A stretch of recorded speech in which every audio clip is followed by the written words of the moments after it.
people on that day at your side, how they do you? Good morning, good afternoon, good evening, good night. Depending on the location we be saying till the day they watch us right now.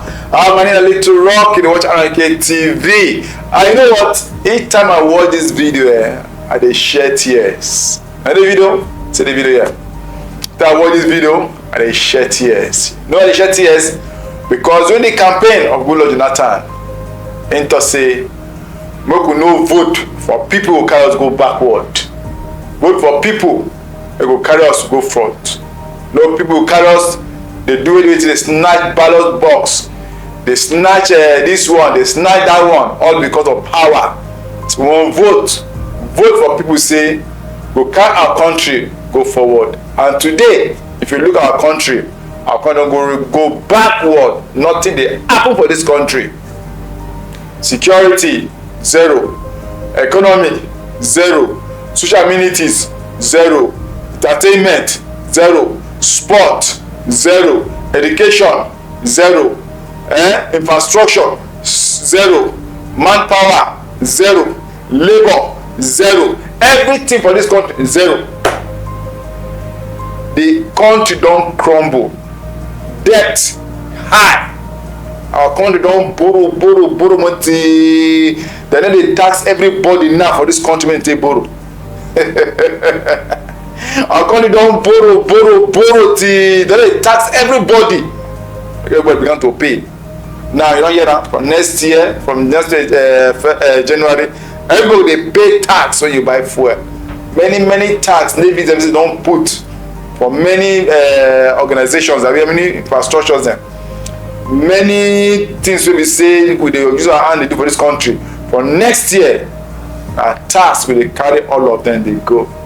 Countryman, are waiting, we don't put our hand with this. And these people, when they see this problem, now they talk about 2027 election. Then they talk about the problems and what they for the ground, what they for ground. What the countryman they face, then they talk about those ones there. Now 2027 election, now all of them they watch this video. How Goodluck Jonathan, they do campaign. They talk about for better society, better country, better for all of us. But look at the end of it, many people them betray. The north them betray, the south them betray, the east them betray. And now, that betrayal we will give Goodluck Jonathan, all of us a sufferer. We say Goodluck Jonathan no dey enough, not competent to rule, blah blah blah like that. Goodluck Jonathan a woman, na this, na that. Now, we don't see person wey be say no be woman. Inside the country don't be. The country don't scatter. INEC scatter. Judiciary scatter.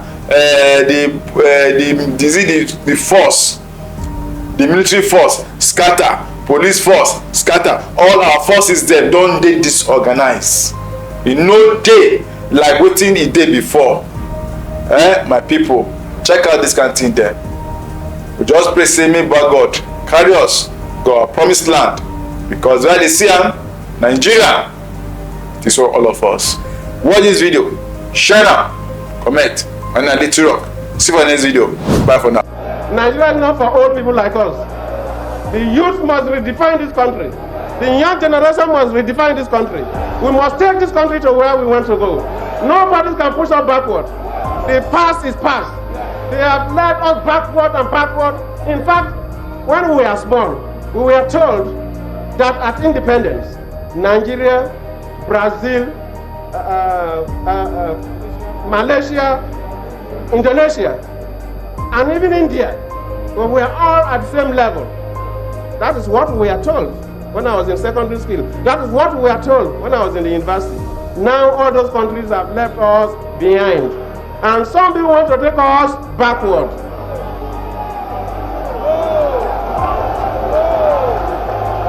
Do you want to go backward? Nigerian youth, do you want to go backward? Young Nigerians were doing things fantastically well. They were acting films, and these very people were snubbing them. They were playing music, and these very people were abusing them. And we are encouraging them, and the world has accepted them. Do you want to move forward? Do you want to go backward? No. I tell you, and I said I'm going to address 3 things, and I'll be very brief because I still have the opportunity to. They talk about insecurity, that they will fight insecurity. And you ask, are our armed forces weak? Are the Nigerians in the armed forces weak? If we have problems, what is the cause? Equipment. They don't have platforms. And somebody who wakes up and tells young people of 23 years old that he wants to fight insecurity, ask him, when he was the head of government, did he buy 1 rifle for a Nigerian soldier?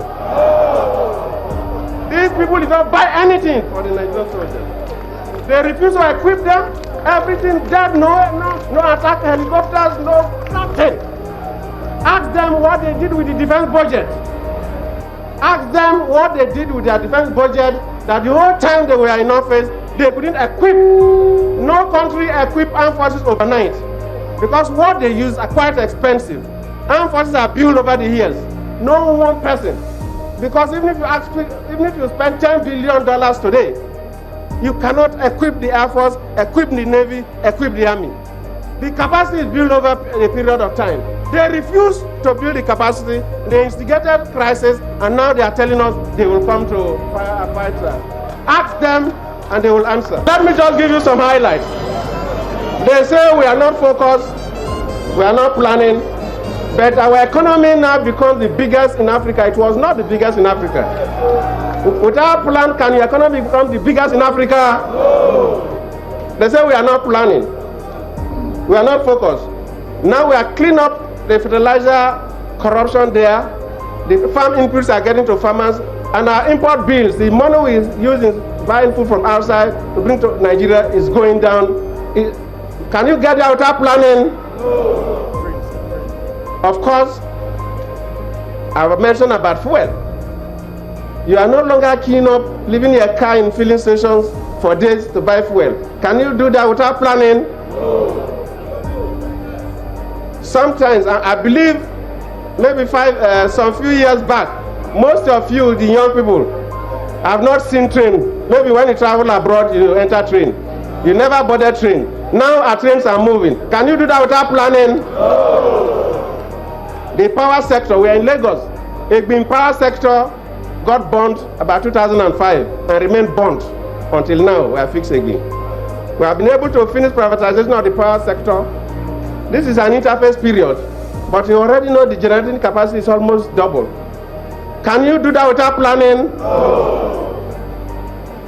A government feels that Nigerians are very, very dynamic people. And I love Nigerians, very creative, very industrious.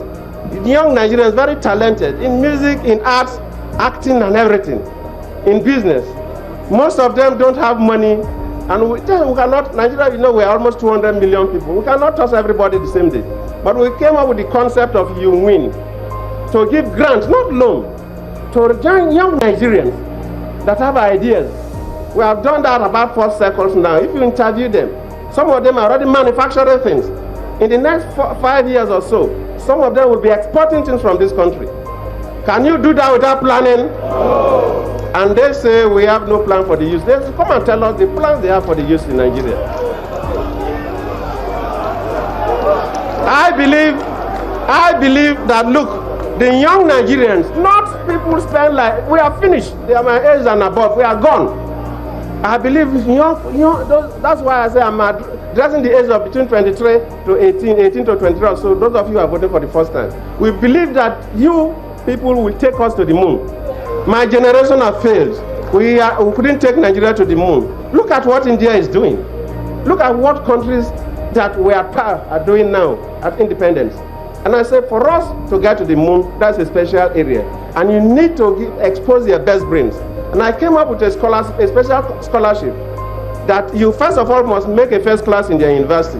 We have scholarship for everybody, but for that one, you first of all make a first class from your university. Then we test and take the first class of the first class and send them to the best 25 universities, the best 25 universities in the world. Can somebody who has no plan do that? No. Can somebody who has no plan for the future do that? No. Can somebody who does not think about the Nigerian youth do that? No. Do you want to go back to those days where they have no plan for us? No.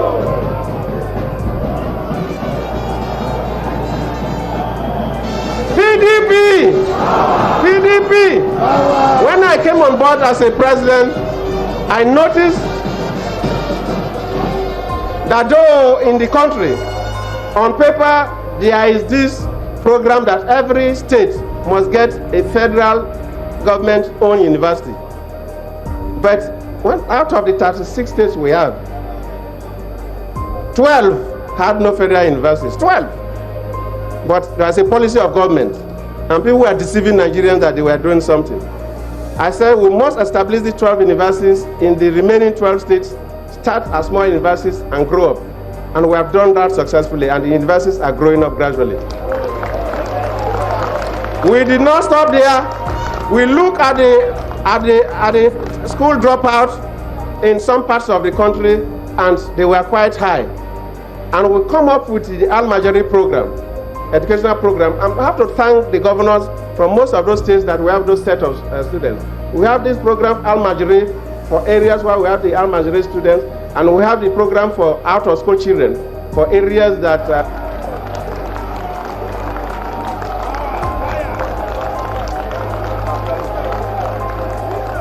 I will elaborate more as we progress to other places.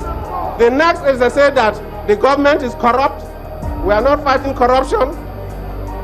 But only yesterday, I addressed the corruption agencies. I said, look, people are deceiving young Nigerians that you must tell Nigerians what you are doing. We have arrested more people within this period.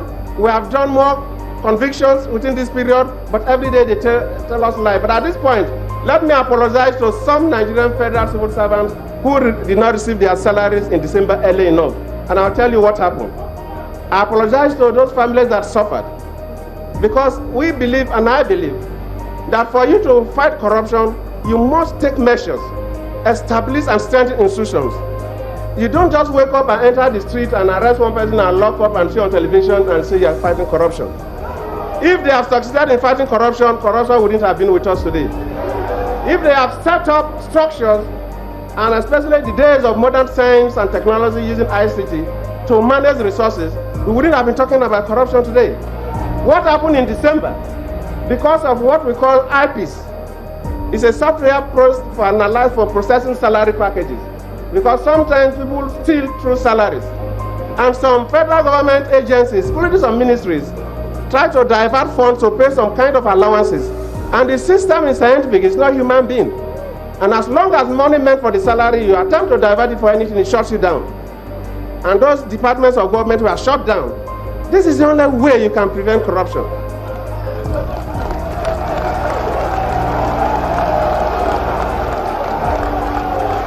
I tell you before this time, because I served in Bayelsa State as a deputy governor for 8 years. I also served as a vice president for another 4 years at the center. From all this period, the fertilizer area is area where federal government and state government spend billions of naira, but less than 10% of that fertilizer go to the farmers. The rest is stolen, sent out of this country. Even that 10% sometimes is adulterated. We came and we cleaned up, no corruption in the fertilizer industry again. What did we do then? What did we do? We assembled some young Nigerians that are IT guru and developed what we call the electronic wallet. And through that electronic wallet, the farmers get their fertilizers directly and nobody is cheating the government again. Is that not the way to stop corruption?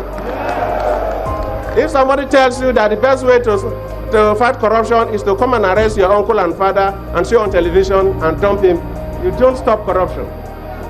You even encourage corruption.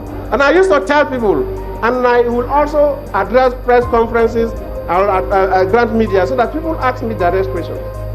Armed robbery is still with us. We are shooting armed robbers. Is that stopping armed robbery? So arresting people and demonstrating on television will not. You must set up institutions, strengthen them to prevent people from even touching the money. And that's what we are working on, and we are succeeding.